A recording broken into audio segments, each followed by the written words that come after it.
Thanks, and just to thank Sinn Féin for bringing forward this motion on the cost of living and for giving us an opportunity to discuss what is a really dire crisis facing. Oh yes, and I move the People for Profit amendment, which is simply in addition to the Sinn Féin motion. We agree with all the proposals they've put forward, but we're adding on to it an amendment suggesting that we have to look, as a matter of urgency, at the question of taking all of the energy production and supply sector in this country into public ownership and to run it on a not-for-profit basis, both to address the immediate crisis that we're facing, but also to have a sustainable situation in terms of providing the energy we need for our people to live, for our society, and indeed to tackle the climate emergency which we face. And we think the time has come when we have to look at doing that. I just want people to dwell a little bit on the term cost of living.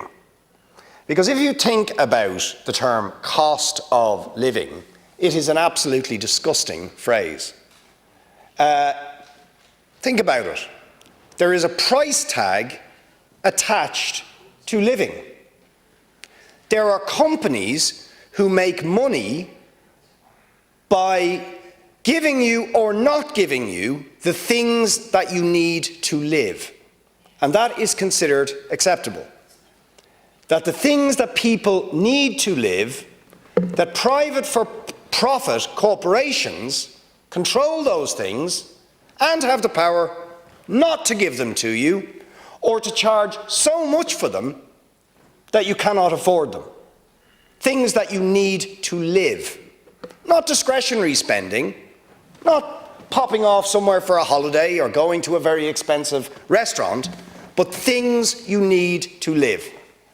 There's a cost to it, there's a price tag, and there are people who profit precisely from the fact that you may not be able to afford those things or that there is a shortage in the supply of those things. That is frankly obscene. But that is the reality of the cost of living crisis that is happening at the moment. Hundreds and hundreds of thousands of families, of pensioners, of students, of working people, people with disabilities are scared, fearful that they will not be able to afford the cost of living this winter.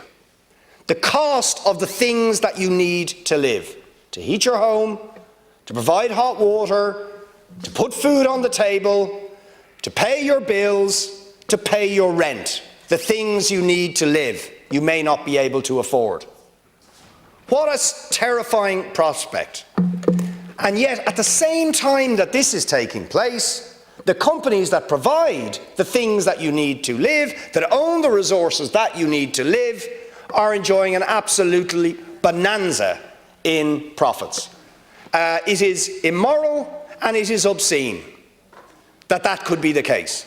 That the shareholders of those companies are enjoying a bonanza. That there's people sitting back who have done absolutely nothing, who are seeing their wealth increase, their profits increase, as other people are scared, are frightened, are suffering, are enduring real hardship. And that is not just true of energy, it is also true of the housing crisis. I had a man in to me this week who was in his 70s, in his mid-70s, who had worked all his life in construction, was a project manager in construction, had built a lot of the big shopping centres we know around this city, who just broke down in tears in front of me. Just broke down. 76 years old, and he just broke down in tears because his landlady is selling up the place that he's lived for years.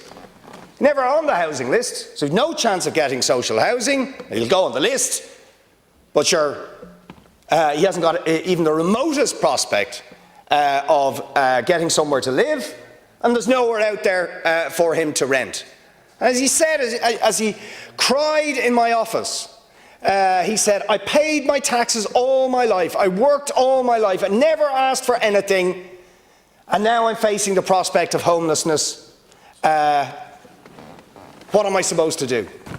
And that is the sort of suffering that people are enduring out there. I have no idea where we are in time, by the way, because of the clock. You're at 4 minutes 57 seconds. 4 minutes 57 seconds. So, Minister, I would say it is absolutely essential. It is not morally acceptable that old people, people with disabilities, families with children would turn off the heating during the winter when they need it. That they wouldn't have the money to pay the bills, that they would cut back on food. That is not acceptable.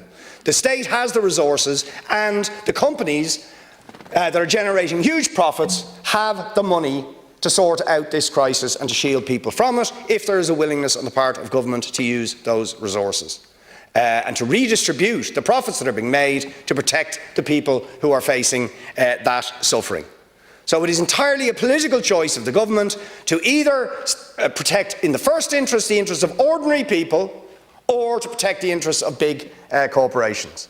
I would also just say very briefly as a proposal, with all this money that you have, buy up some of the empty property, that is out there at the moment that is being constructed, because it's either vulture funds, investment funds who are going to buy it, or we could use the money we have to buy it in order to deliver affordable and public housing on scale quickly.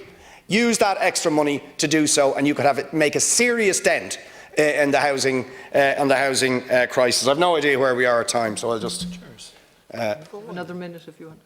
I have another minute. And I make that as a serious proposal. The government is saying there's all this extra money, but you can't depend on it in future years. OK, fair point.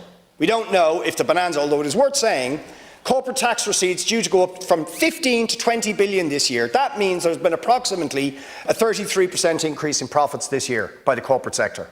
That's staggering, right? Use that money to buy up all of the property that has been constructed that will otherwise be bought by these international investment funds and deliver public housing. You could deliver literally thousands and thousands of additional public houses. Anybody who's threatened from eviction from a HAPS or RAS tenancy, buy the house immediately. Prevent people being put on the street, save the state money in the long term. Deputy Mick Barry,